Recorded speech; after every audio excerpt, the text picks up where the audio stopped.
Assalamualaikum warahmatullahi wabarakatuh. Gimana kabar semuanya? Semoga selalu baik-baik aja ya.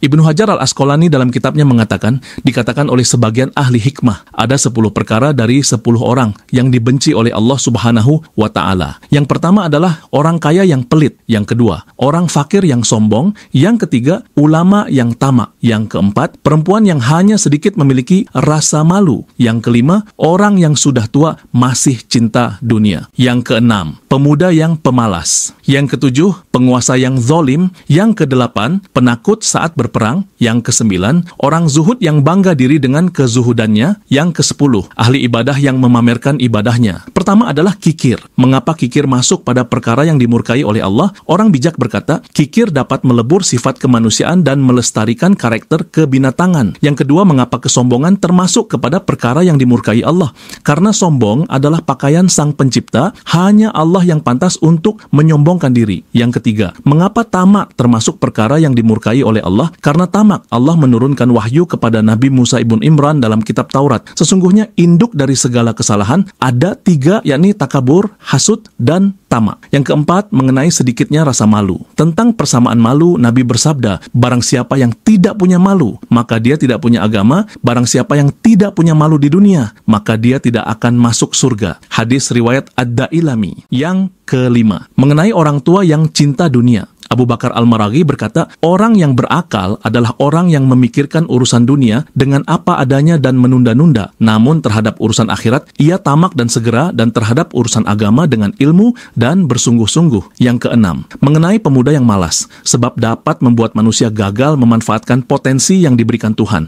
Malas juga bisa membuat manusia menjadi tidak produktif dan merugikan diri sendiri. Yang ketujuh, mengenai kezaliman bagi para penguasa, diriwayatkan bahwa Nabi bersabda, barang siapa yang ridha terhadap penguasa dengan sesuatu yang dibenci oleh Allah, maka dia keluar dari agama Allah. Hadis riwayat Al-Hakim. Yang kedelapan, mengenai tentara yang takut di medan perang, menandakan kurangnya keyakinan dan keimanan kepada Allah dan Rasul-Nya. Yang kesembilan, mengenai bangga dirinya orang zuhud, adalah jelas dilarang agama. Di antaranya Nabi bersabda, barang siapa yang memuji dirinya sendiri atas amal saleh, maka lenyaplah rasa syukurnya dan amalnya dihapus. Hadis riwayat Abu Nuaim. Diriwayatkan pula bahwa Nabi bersabda, tidak ada seorang pun yang memakai baju untuk kehebatan, kemudian dia dilihat orang lain kecuali Allah tidak melihatnya pada hari kiamat sebelum ia menagalkannya. Hadis riwayat At-Tabrani. Yang ke-10 mengenai riya. Adapun riya, pamer, adalah sebagaimana dalam sabda Nabi, jauhilah, jangan sampai kamu mencampurkan perbuatan taat kepada Allah dengan kesenangan dipuji manusia, karena akan leburlah amal-amal perbuatanmu. Hadis riwayat Ad-Dailami. Demikian 10